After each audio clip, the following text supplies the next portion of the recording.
Bueno, entonces de acuerdo precisamente a lo visto en el video anterior, para completar la idea que veníamos reflexionando y con base precisamente a lo anterior, la clave entonces para encontrar una solución al crecimiento poblacional y a la escasez de los recursos no son los controles de natalidad, como se suele decir comúnmente y como nosotros solemos decir inclusive en nuestros debates en el colegio, donde muchas de ustedes dicen, bueno, y donde también yo he dicho que una de las formas en las cuales pues la población puede tener una solución a su crecimiento es con la tasa y con el control de la natalidad, de los nacimientos, pero no, aquí nos proponen algo revelador y diferente que va a hacer que en realidad la solución al crecimiento poblacional es mejorar esos hábitos de consumo. ¿Por qué? Porque si nosotros tenemos en cuenta la característica que yo les dije anteriormente, donde les explicaba que un estadounidense por lo general consume mucho más que un colombiano, claro, tiene más ingresos, puede hacerlo mejor, tiene más forma de conseguir dinero, de conseguir cada una de sus necesidades, inclusive más, pues entonces nos vamos a dar cuenta que en realidad, si todos empezáramos a controlar realmente nuestros hábitos de consumo, podríamos llegar a tener una solución a, a las problemáticas de crecimiento poblacional. Entonces, así, si nosotros en la actualidad, por ejemplo, fuéramos la mitad de personas en el mundo, supongamos que el control de natalidad funciona y nos reducimos a la mitad de la población, tendríamos acceso a más recursos y seguramente habría más riqueza per cápita, es decir, por ciudadano. Eso llevaría a que nuestros hábitos de consumo fuesen desmedidos, o sea, sin ningún tipo de control y no alcanzarían, según las estadísticas, 3 planetas Tierra para satisfacer nuestras necesidades. ¿Cómo la ven, muchachas? Entonces aquí nosotras vamos a hablar de la importancia de mejorar nuestros hábitos de consumo.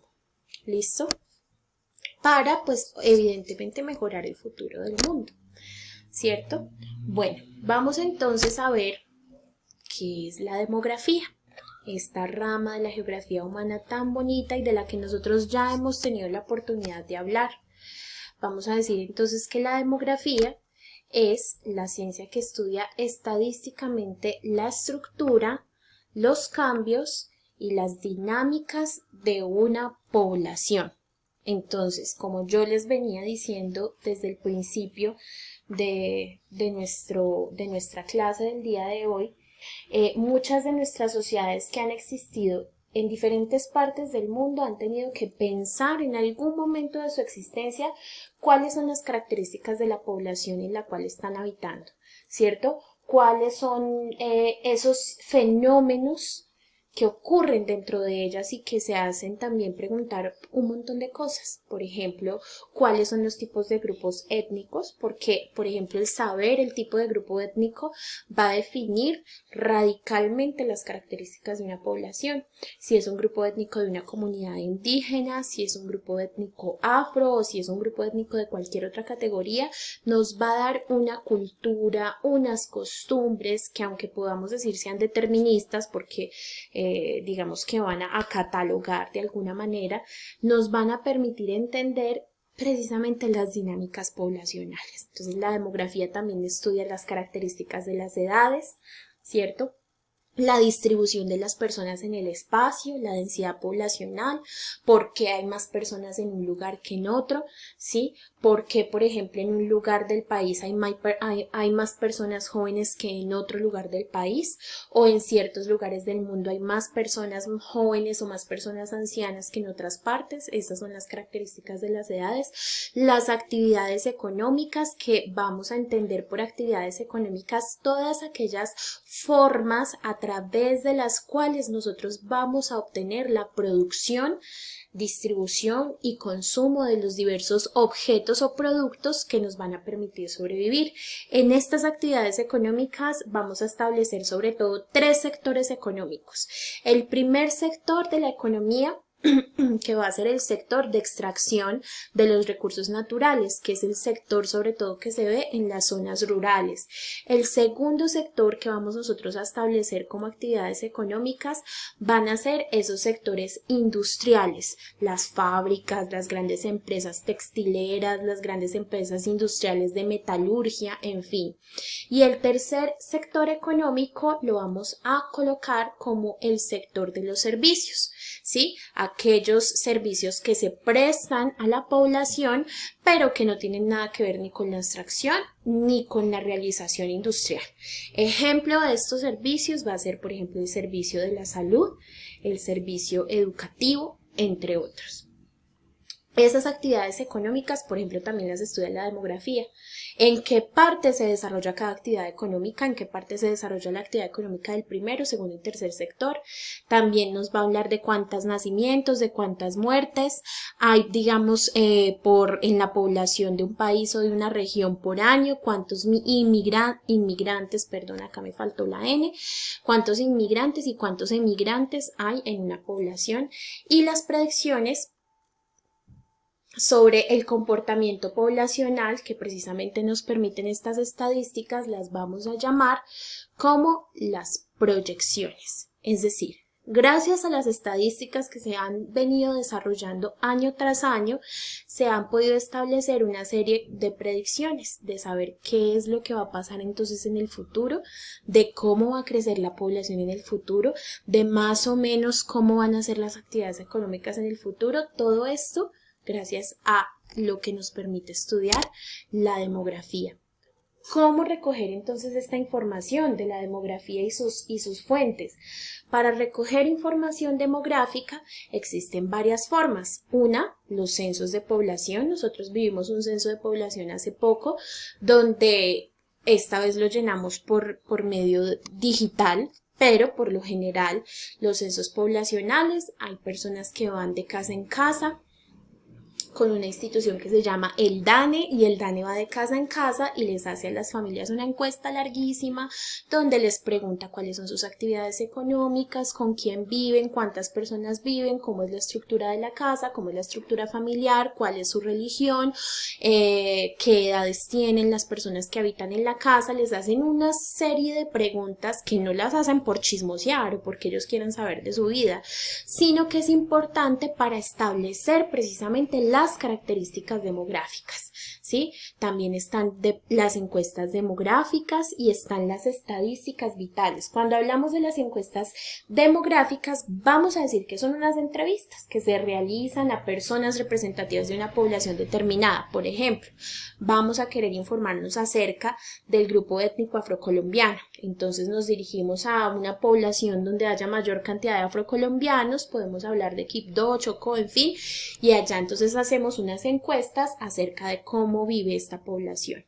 Y las estadísticas vitales, que son recopilaciones de datos oficiales sobre eventos cotidianos de las personas, como nacimientos, como las muertes, los matrimonios, los divorcios durante un periodo específico. Entonces, estas estadísticas vitales también se pueden tomar de los censos, pero por lo general, pues también se pueden hacer a través de preguntas o encuestas que se realicen a la población, ¿sí?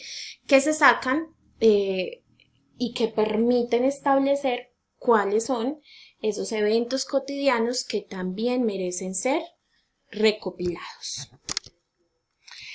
Entonces, siendo así, vamos a hablar también, bueno, tenemos la manera de cómo recoger la información, pero también dentro de la demografía hay una forma de conocernos a través de unos indicadores demográficos. ¿Qué van a hacer estos o para qué nos sirven estos indicadores demográficos? Estos indicadores demográficos son utilizados para definir la dinámica poblacional de un territorio. ¿Qué quiere decir esto? Lo que ya venimos hablando durante durante el video anterior y durante lo que llevamos de esta clase. Precisamente son aspectos específicos sobre la población expresados en cantidades. Por lo general, estas tasas de natalidad, de mortalidad etcétera, el DANE las estima en porcentajes, ¿sí? Según la población existente en el país, ¿sí? Existen diferentes tipos de indicadores estadísticos, dentro de los que sobresalen los indicadores de crecimiento poblacional, ¿cierto? Que son estos que nosotros vamos a ver en este día de hoy, que son estos tres que ustedes van a ver, que permiten definir la dinámica poblacional del territorio. Si el número de personas en un país o en una región aumenta o disminuye en un periodo determinado. Vamos a ver entonces estos tres indicadores demográficos de crecimiento: la tasa de natalidad, la tasa de mortalidad y la esperanza de vida al nacer. La tasa de natalidad mide cuántos nacimientos se producen en un territorio determinado durante un año. En un año nosotros tenemos tantos nacimientos, ¿sí? Entonces ahí vamos a ver la condición de fecundidad, ¿sí? Cuánta es la cantidad o el número de hijos por mujer en edad de procrear. Por lo general una mujer puede procrear de los 15 a los 49 años de edad. Entonces, ¿cuántos nacimientos se pueden dar? Y eso también da otra información. La tasa de mortalidad mide cuántas muertes, cuántas personas murieron en una población. Y tanto la tasa de natalidad como la tasa de mortalidad se calcula por cada 1000 habitantes en un periodo del año, ¿sí? Entonces, cada 1000 habitantes se mueren tantos. Y así se suma la cantidad para que la estadística pueda salir mucho más exacta, ¿sí? Dentro de esta categoría de la que hablamos, que es la tasa de mortalidad, el cálculo de niños menores de 5 años por cada 1000 habitantes tiene un papel importante, porque si en el censo o en la encuesta que se hace se dan cuenta si mueren demasiados niños por cada 1000 habitantes en un territorio, pues hay que establecer medidas para mejorar la salubridad, para mejorar las condiciones de vida, revisar si los niños están muriendo por desnutrición. Entonces lo que permite esto es hacer intervenciones. Si se está muriendo muchos niños o si se está muriendo mucha gente, hay que intervenir y hacer algo. Y finalmente, la esperanza de vida al nacer muestra la cantidad de años promedio que las personas esperan vivir dentro de un territorio específico. Por ejemplo, cuántos años más o menos, que era lo que yo les hablaba el periodo pasado, puede durar un colombiano, ¿cierto? Entonces acá tenemos en Colombia la esperanza de vida para los hombres entre 2015 y 2020 equivale a los 73,1 años, es decir que los hombres hasta el 2020, que es hasta este año más o menos, la mayoría de hombres colombianos mueren a los 73 años, mientras que para las mujeres la mayoría de mujeres en Colombia morimos o mueren a los 79,4 años, ¿sí? Entonces ahí tenemos la esperanza de vida, y este indicador pues viene de acuerdo también con las condiciones de salud, de alimentación, de vivienda, las condiciones culturales, y suelen variar de acuerdo a la zona geográfica en la que usted se establezca. La diversidad de la población. Entonces, la demografía, además de proporcionar datos sobre el número de personas que hay en un territorio, cuántas nacen y cuántas mueren, como lo que vimos en los indicadores de crecimiento, se caracteriza también por ver variables como la escolaridad, analfabetismo, cuánta gente en el país sabe leer, cuánta gente en el país no sabe leer, la ocupación que tiene cada una de las personas, cuántas personas, por ejemplo, en este momento en el país, y eso lo vemos con esta crisis del coronavirus, cuántas personas, por ejemplo, en el país viven de empleos informales, de la informalidad, ¿cierto? ¿Cuántas personas están afiliadas a una empresa o a una institución, ¿cierto? Entonces también vamos a ver las ocupaciones, los trabajos, las religiones, cuántas personas son católicas. Colombia, por lo general, en su mayoría es católico según las encuestas, ¿cierto? Y todo esto, a esta diversidad de la población y a estos estudios de otras cosas de la demografía, lo vamos a llamar como estructura de la población. Aquí se me perdió una N, no es ético sino étnico, sino que la N la tengo dañada y no me di cuenta. Bueno,